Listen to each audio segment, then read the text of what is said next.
नमस्कार सभी को। नमस्कार, मैं डॉक्टर कविता नोनिया स्वागत करती हूँ आप सभी का आज के इस वेरी इंपॉर्टेंट सेशन में, जहाँ पर हम इंपॉर्टेंट पीवाईक्यू सीरीज आप सभी की चला रहे हैं और जिसमें इंपॉर्टेंट 10 क्वेश्चंस जो है हम लेकर के उपस्थित हैं आप सभी के सामने। अगर आपने इस चैनल को अभी तक सब्सक्राइब नहीं किया है, अगर आप पहली बार हमारे इस सेशन से हमारे चैनल से जुड़ रहे हैं, तो आप सेशन को ज़्यादा से ज़्यादा लाइक और शेयर कर दीजिए और चैनल को सब्सक्राइब कीजिए ताकि आपकी आने वाली कोई भी क्लासेस मिस ना हो। आप सभी के समक्ष जो है वो क्लासेस का टाइमिंग यहाँ पर अवेलेबल है कि क्लासेस जो है यूट्यूब पर आपकी कब होती है, और मोस्ट इम्पॉर्टेंट ऐप पे जो फ्री क्लास लेने का आप जो है वो लुत्फ उठा सकते हैं, फ़ायदा उठा सकते हैं। ऐप पे जो फ्री आपकी क्लास है, फ्री मास्टर क्लास है, उसमें आपको पेड जैसे क्वेश्चंस आपको मिल जाएंगे। आपको इंपॉर्टेंट टॉपिक्स जैसे आप देखेंगे तो मास्टर क्लास में अभी हम हाल फिलहाल जो है आपका यूनिट वाइज प्रिपरेशन जो है वो कर रहे हैं। जैसे पेड में आपका बूस्टर कोर्स चल रहा है, वैसे ही यूनिट वाइज प्रिपरेशन आपकी मास्टर क्लास में भी चल रही है, जिसमें हिंदी साहित्य का इतिहास जो इंपॉर्टेंट टॉपिक है उसमें थ्योरी प्लस क्वेश्चंस दोनों आपके चल रहे हैं। तो आप सभी जो है वो मास्टर क्लास को ज्वाइन करके अपनी तैयारी को बहुत ही इंपॉर्टेंटली आगे बढ़ा सकते हैं। तो आज के सेशन में भी हम इंपॉर्टेंट 10 क्वेश्चंस करने वाले हैं, जिसकी श्रृंखला आप सभी के समक्ष रहेगी। आप सभी को कमेंट सेक्शन में अपना आंसर करना होगा, और साथ ही साथ अगर आपने अभी तक हमारे टेलीग्राम के ग्रुप को ज्वाइन नहीं किया है तो जरूर ज्वाइन कर लीजिए, कविता मैम टेक्स्ट बुक के नाम से, जिसका लिंक आपको नीचे डिस्क्रिप्शन बॉक्स में मिल जाएगा। जो आपको नीचे वॉचिंग स्टूडेंट्स दिख रहा है, वहां पे मोर पे क्लिक करेंगे तो आपको सारे ऑप्शंस जो है वो दिख जाएंगे कि कैसे आपको मास्टर क्लास के लिए ज्वाइन करना है, डायरेक्ट आपको दिख जाएंगी। कैसे आपको अपना जो बूस्टर कोर्स लेना है या कैसे आपको टेलीग्राम ज्वाइन करना है, सभी के लिंक नीचे प्रोवाइड कराए गए हैं।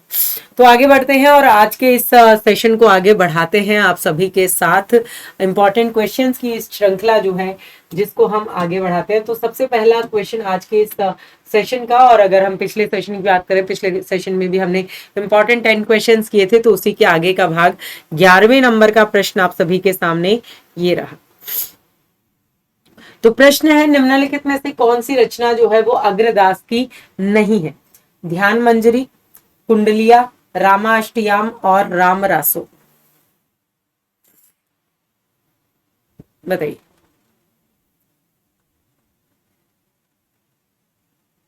कौन सी अग्रदास की नहीं है, यानी कि इनमें से कोई भी 3 रचनाएं तो अग्रदास की हैं और एक नहीं है, तो वो कौन सी नहीं है?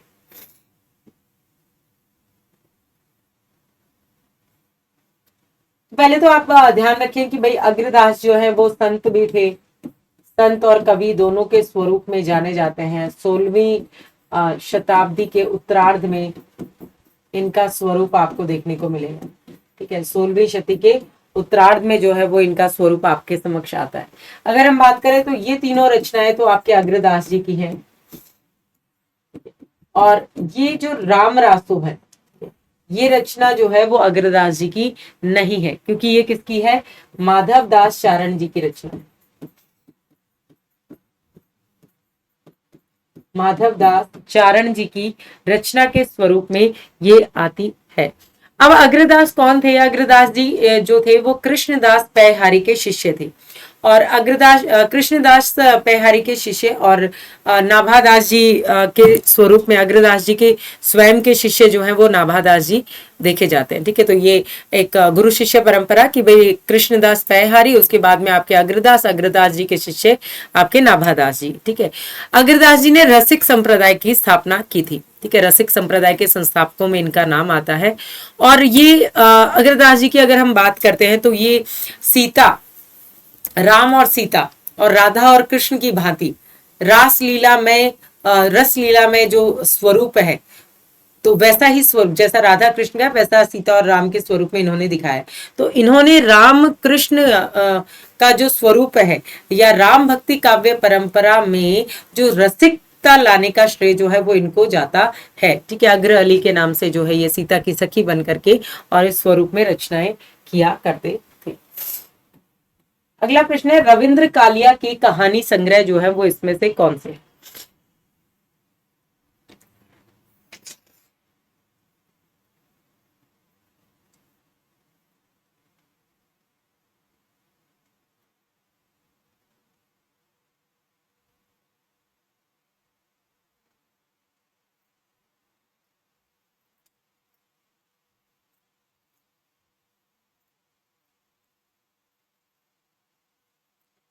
हम्म रविंद्र कालिया के कहानी संग्रह जो है वो इसमें से कौन से? तो रविंद्र कालिया के कहानी संग्रहों में हम जब देखते हैं तो एक तो आ जाता है आपका 9 साल छोटी पत्नी।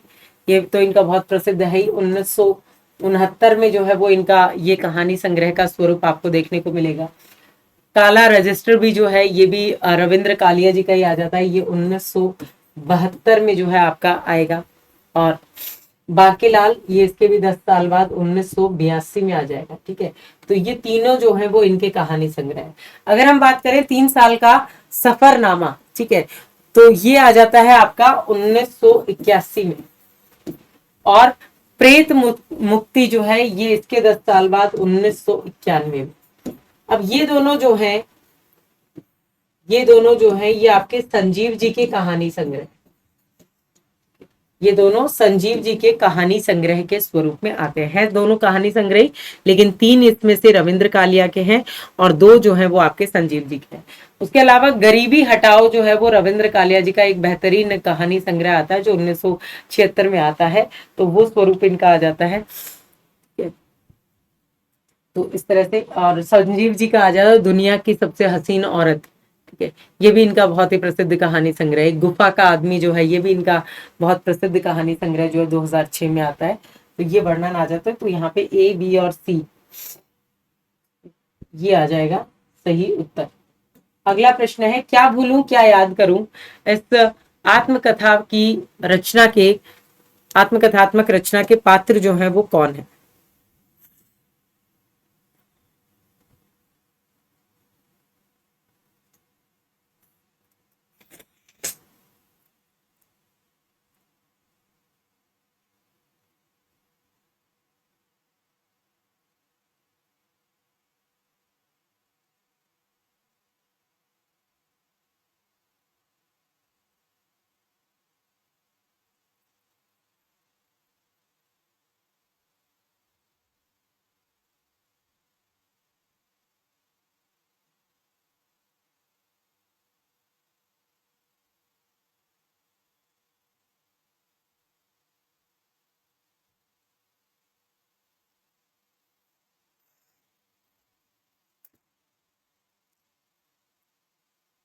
तो यहाँ पे आप देखेंगे कि क्या भूलूं क्या याद करूं, रचना है, आत्मकथा है, हरिवंश राय बच्चन जी।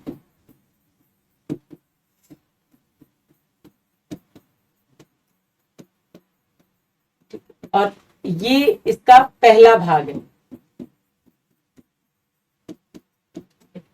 क्या भूलूं क्या याद करूं, या हरिवंश राय बच्चन जी की आत्मकथा जो है वो 4 भागों में लिखी गई। ठीक है, 4 भाग जो है वो इसके आते हैं। सबसे पहला तो आप सभी का आ ही गया, क्या भूलूं क्या याद करूं, ये वाला आ जाता है। नीड़ का निर्माण, फिर तीसरा है बसेरे से दूर। ठीक है, जब ये अपने प्रवास के दौरान लिखी थी इन्होंने। और चौथा 10 द्वार से सोपान तक। 10 द्वार से सोपान तक इनके घर के नाम है। तो सोपान भी इनके घर का ही नाम था। जब एक घर से दूसरे घर में ये शिफ्ट कर रहे थे तो उस स्वरूप में ये विवरण जो है आपको देखने को मिलेगा। क्या भूलूं क्या याद करूं, ये इनके 1969 में आ जाती है। जो पहला भाग आ जाता है इनका नीड़ का निर्माण, फिर जो है ये 1 साल बाद 1970 में आ जाती है। ठीक है, 1970 में आ जाएगी। बसेरे से दूर जो है ये 1978 में आ जाएगी।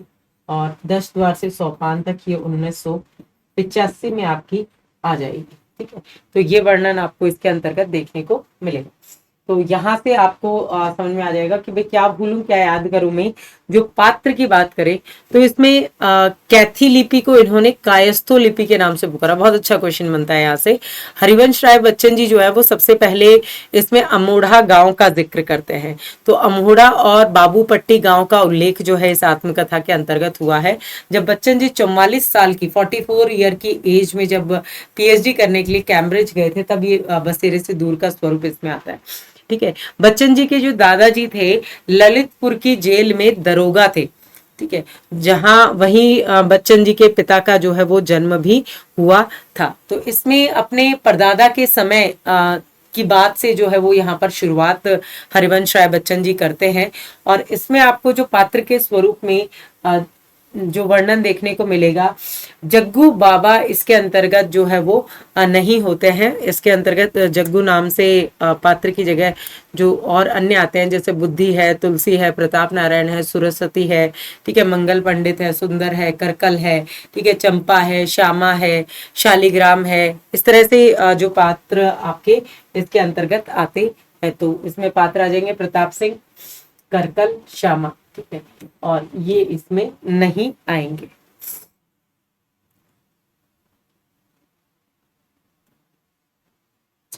चलिए, तो बी डी ई।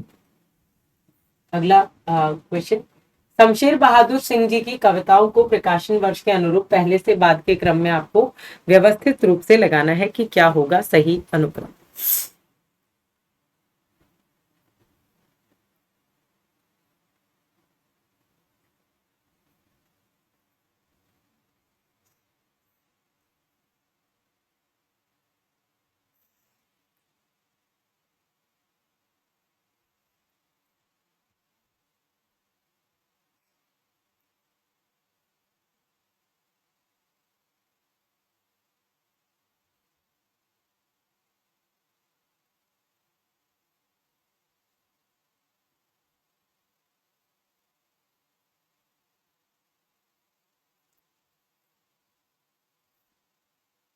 तो शमशेर बहादुर सिंह जी की कविताओं का स्वरूप जब हम देखते हैं, आप सब जो आंसर कर रहे हैं, तो इसमें देखिए कुछ कविताएं 1959 में, ठीक है, कुछ कविताएं आ जाती हैं इनकी 1959 के अंतर्गत आ जाती है, ठीक है। चुका भी नहीं हूं, चुका भी हूं मैं नहीं, ठीक है, तो ये आ जाता है आपका 1975 के अंतर्गत, ठीक है। इतने पास अपने 1980 में आ जाता है। फिर आ जाता है बात बोलेगी 1981 में आ जाता है। काल तुझसे होड़ है मेरी 1988 में जो है ये इनका आ जाता है। इनकी जैसे कुछ कविताएं हैं वैसे ही कुछ और कविताएं भी, कुछ और कविताएं, ये 1961 में आ जाती है। कुछ कविताएं, कुछ और कविताएं, उसके अलावा इनकी एक उदिता, उदिता जो है ये भी संग्रह है इनका 1980 में आता है, जो कि इंपॉर्टेंट है, ठीक है। कहीं बहुत दूर से सुन रहा हूं, ये भी शमशेर बहादुर सिंह जी का बहुत ही महत्वपूर्ण है, 1995 में आता है। सुकून की तलाश सभी को रहती है, तो 1998 में सुकून की तलाश शमशेर बहादुर जी ने लिखी थी। तो यहाँ पर यही अनुक्रम जो है वो आपका सही हो जाएगा इसके अंदर। अगला प्रश्न है, भाषा इनकी बहुत साफ सुथरी और चलती है, बहुतों की भाषा की तरह लद्दू नहीं। ये कथन रामचंद्र शुक्ल जी ने रीतिकाल के किस कवि के संदर्भ में कहा है? हम्म,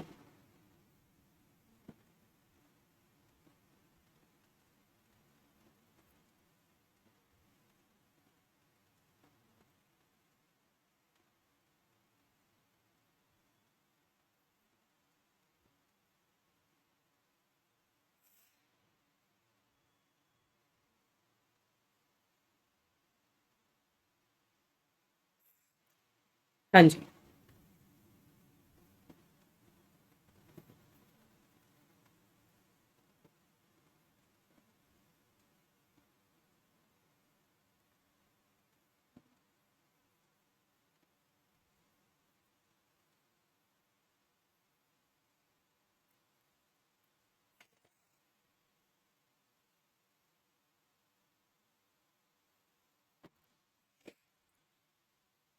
तो इनकी भाषा बहुत साफ सुथरी, श्रीपति, प्रताप साई, बेनी, प्रवीण सभी रीतिकालीन कवि आप सभी के समक्ष हैं। तो यहाँ पर जो इन्होंने कथन कहा है, किसके लिए कहा है? बेनी प्रवीण जी के संदर्भ में कहा है। श्रीपति के संदर्भ में भी शुक्ल जी का बहुत ही इंपॉर्टेंट कथन आपको देखने को मिलेगा कि रचना विवेक में ये बहुत जागृत थे और रुचि जो थी वो इनकी अत्यंत परिमार्जित थी। ये बात उन्होंने श्रीपति जी के लिए कही है। झूठे शब्दाडंबर के फेर में जो है ये बहुत कम पड़े हैं। अनुप्रास इनकी रचनाओं में बराबर रहा है। ये श्रीपति जी के लिए कहा गया है, शुक्ल जी का कथन है। ठीक है, ऐसी प्रताप शाही के लिए भी उन्होंने कहा था, प्रताप शाही के लिए, कि इनकी भाषा का सबसे बड़ा भारी गुण ये है कि ये बराबर समान चलती है। ठीक है, उसमें ना कहीं कृत्रिमता आती है, ना कहीं आडंबर का अड़ंगा आता है, ना कहीं गति की शिथिलता आती है, ना ही कहीं शब्दों का तोड़ मरोड़ आता है। ये इन्होंने प्रताप शाही के लिए कहा। पद्माकर वाला तो आप सभी को पता ही होगा कि कल्पना और वाणी के साथ जिस भावुकता का संयोग होता है, उस उत्कृष्ट काव्य के उससे जिस उत्कृष्ट काव्य का विकास होता है, वो पद्माकर जी कहते हैं। पद्माकर जी के बारे में ये कही। तो इन चारों के बारे में वैसे शुक्ल जी के कथन है जो आप सभी को ध्यान रहने चाहिए। तो आप सभी के लिए ऐप पे आपका बूस्टर कोर्स जो है वो लॉन्च हो चुका है, और जिसका आप ओरिएंटेशन जो है वो एकदम जाकर के देख सकते हैं, बिल्कुल फ्री आप सभी के लिए। और उस सेशन के माध्यम से कि आपको पता चल जाए भाई बूस्टर कोर्स में कैसे क्या क्या चीज़ें हैं, तो आपको लाइव रिकॉर्डेड दोनों चीज़ें मिलेंगी, साथ में प्रैक्टिस क्वेश्चंस जो काफ़ी आपके हाई लेवल के, यानी कि गहराई नेट के जो पेपर को देखते हुए या कट ऑफ को देखते हुए आपको गहराई में उतरना ही पड़ेगा। बिना गहराई में उतरे मोती नहीं मिल सकता, जीआरएफ रूपी मोती जो है वो आपको हासिल नहीं हो सकता। तो PYQs most important test series, आपके थ्योरी प्लस एमसीक्यूज और रिवीजन के माध्यम से ही आप अपने जेआरएफ के लक्ष्य को प्राप्त कर सकते हैं, क्योंकि बूस्टर के साथ में आपको जो आपका फुल फाउंडेशन कोर्स है, बैच है, वो बिल्कुल फ्री मिल रहा है, जिसके तौर पे आपको नोट्स और सारी चीजें प्रोवाइड होंगी। तो अगला प्रश्न है आप सभी के लिए, वेरी इंपॉर्टेंट अगला क्वेश्चन। सूची 1 को सूची 2 से मिलाना है। कला का काम जीवन को छिपाना नहीं, उसे उभारना है। पढ़ाई की दृष्टिकोण से हेडमास्टर परशुराम सिंह मेरे सबसे बड़े प्रेरणा स्रोत है। पहले स्त्रियों को पुरुषों ने दबाया, जब स्त्रियां कमजोर हो गई तब उन्हीं की संतान हम बच्चे भी गुलाम बने। सूक्ष्म पर्यवेक्षण की प्रवृत्ति उनमें बचपन से ही थी। तो आवारा मसीहा, प्रेमचंद घर में, माटी की मूर्ति और मुर्दैया, इसमें से कौन सा किसका स्वरूप?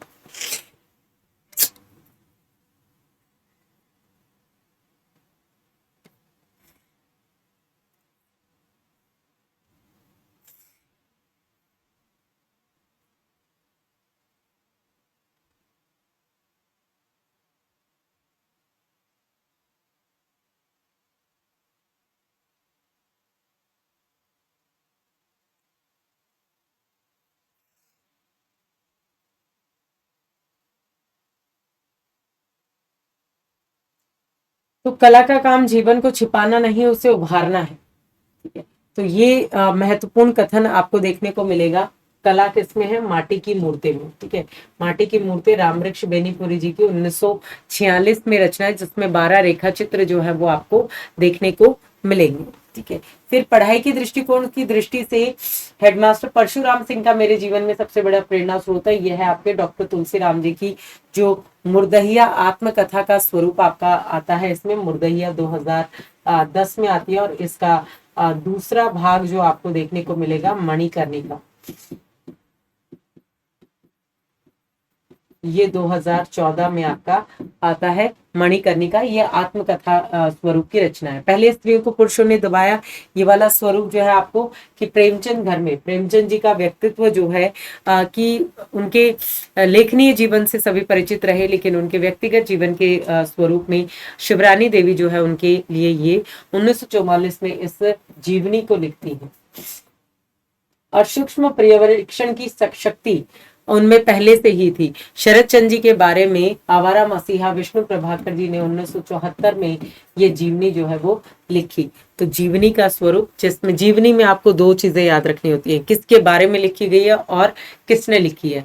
आत्मकथा में आप देखेंगे तो व्यक्ति स्वयं अपने ही जीवन को लिखता है। ठीक है, तो उसमें एक ही होता है, लेकिन आत्मकथा का नाम अलग कई बार इस तरह से। तो अब जैसे इस जीवनी की बात करें तो इसमें आवारा मसीहा अलग टाइटल भी दे दिया। तो अब आवारा मसीहा किसकी रचना है? विष्णु प्रभाकर जी की। किसको केंद्र में रख के लिखी गई?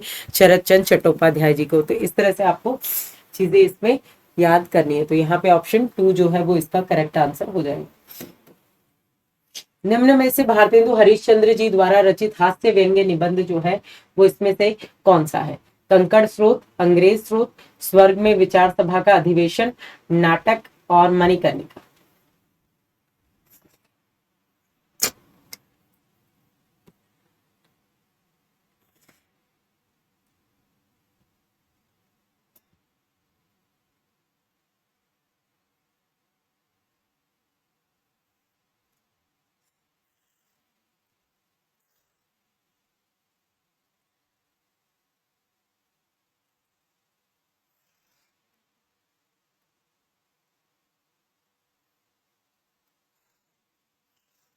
तो यहाँ पे आप देखेंगे हास्य व्यंग्य के संबंध में कंकड़ स्रोत आ जाएगा,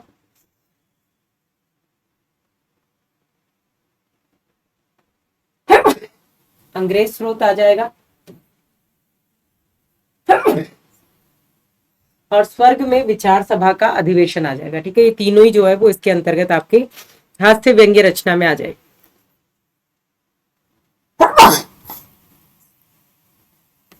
तो अगर हम बात करेंगे नाटक की, तो ये भी जो है वो इनका ही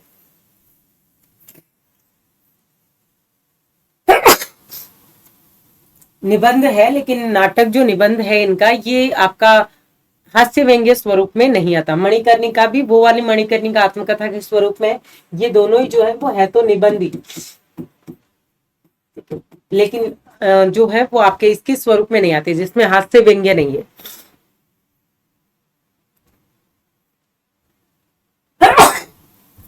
तो ए बी सी इसमें करेक्ट हो जाएगा। अस्तित्ववाद को पुष्ट करने वाले विचारक नहीं है।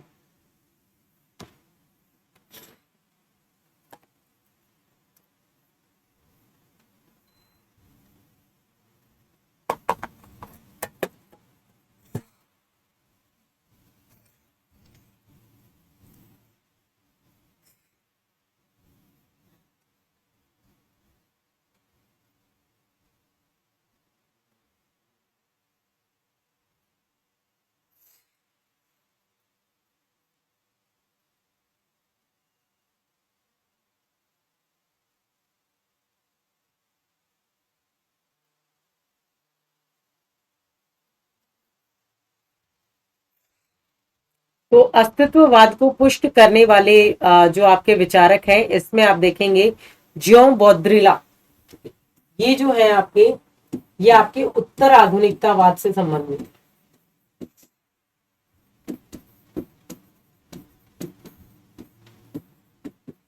ठीक है, उत्तर आधुनिकतावादी विचारधारा से संबंधित है, जो संप्रेषण की प्रकृति से जुड़ा हुआ है। ठीक है, आधुनिक काल में पहले प्रतीकों के माध्यम से आप देखेंगे दो व्यक्तियों के बीच में संप्रेषण का स्वरूप आता है, लेकिन जो पहले, उससे पहले आप मुद्रण माध्यम की बात करेंगे, फिर संप्रेषण इलेक्ट्रॉनिक जनसंचार माध्यमों से आ गया, तो वहां पर अब बिंबों के प्रयोग के स्वरूप में इनका वर्णन देखने को मिलता है। अगला प्रश्न है, तीसरी कसम कहानी के गौण पात्र जो है वो कौन है? मुख्य पात्र तो हीरामन हीराबाई है ही, तो गौण पात्र जो है वो इसमें से कौन है?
तो मारे गए गुलफाम और तीसरी कसम। ठीक है, मारे गए गुलफाम नाम से तो आपकी कहानी थी, और तीसरी कसम जो है वो आपका इस पर फिल्म बनी थी, जो ये चित्रण आता है, ठीक है। 1959 में ठुमरी संग्रह के अंतर्गत फणीश्वर नाथ रेणु जी की ये रचना जो संकलित है। इसमें आप देखेंगे कि गौण पात्र के रूप में पलट दास आ जाएंगे, ठीक है। और पलट दास है तो पलटन दास नहीं हो सकते, लहना दास नहीं है, लाल मोहर है और धुन्नी राम है, ठीक है। तो ये दोनों इसमें नहीं होंगे, तो ए डी और ई इसमें करेक्ट हो जाएंगे, ठीक है। लाल मोहर, धुन्नी राम, पलट दास, ठीक है। तीनों ही जो है ये गाड़ीवान होते हैं, जैसे हीरामन गाड़ीवान होता है वैसे ही। उसके अलावा लहसनवा होते हैं, नेपाली दरबान जो होता है, मुनीम है, दरोगा है, कालीकोट वाले होते हैं। इस तरह से अन्य पात्र भी आपके आते हैं। लास्ट क्वेश्चन, भारत भारती काव्य के भविष्य खंड में गुप्त जी ने कविवरों को किन चीजों पर पृष्ठ पेषण करने से रोकने की बात कही है?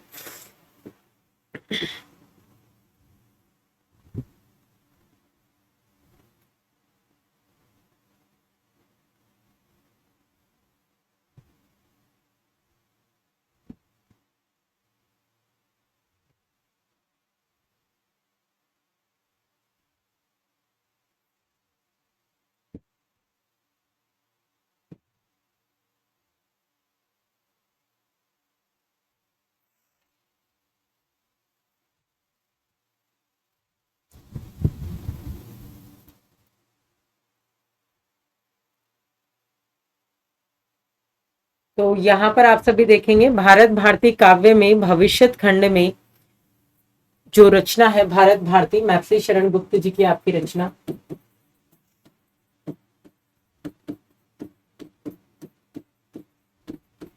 और इस रचना के स्वरूप में 1931 करिए 1912 में आपकी ये रचना जो है वो आपको देखने को मिलेगी।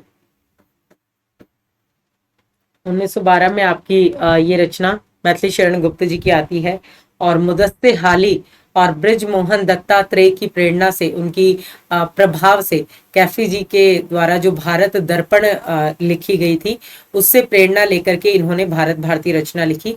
इसकी कथा वस्तु के 3 भाग इसमें किए गए हैं, अतीत का खंड है, वर्तमान है और भविष्य खंड है, ठीक है। इसमें कवि ने कहा है, करते रहोगे पिष्ट पेषण कब तक कवि बरो, कचकूच कटाक्ष पर अब न जीते जी मरो, ठीक है। तो यहाँ पर कच कूच और कटाक्ष,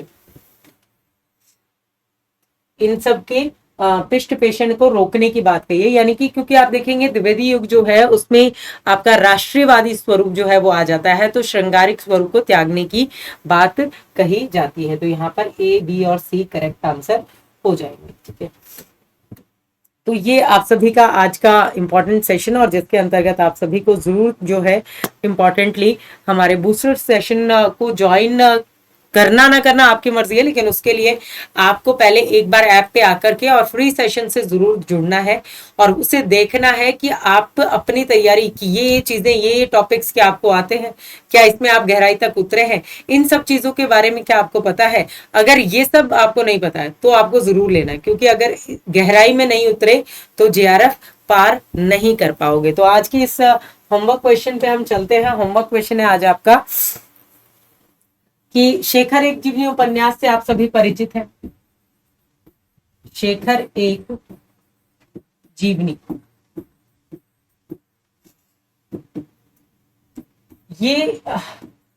ये उपन्यास आगे के कितने वर्षों का फल है? भूमिका में लिखा है कितने वर्षों का फल है, ठीक है।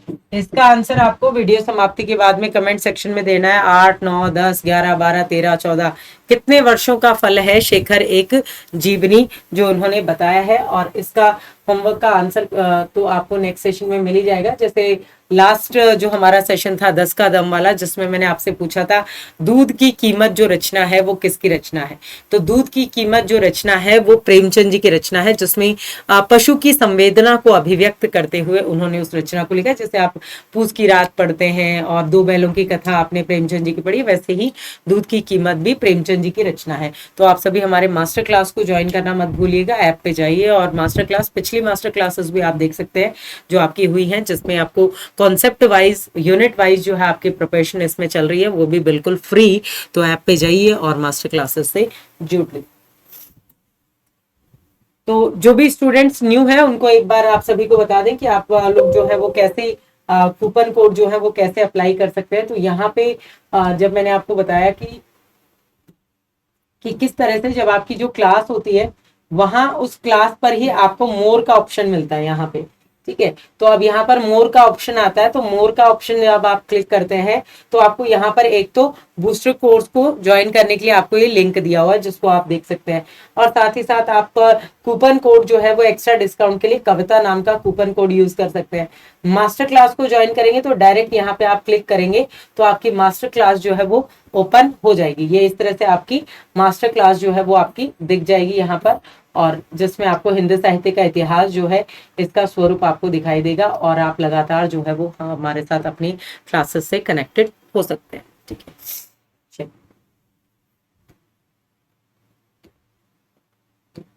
तो बहुत बहुत धन्यवाद आप सभी का मेरे साथ बने रहने के लिए। मैं डॉक्टर कविता नूनी आपको धन्यवाद देती हूँ। मुलाकात होगी आपसे नेक्स्ट सेशन में। Thank you.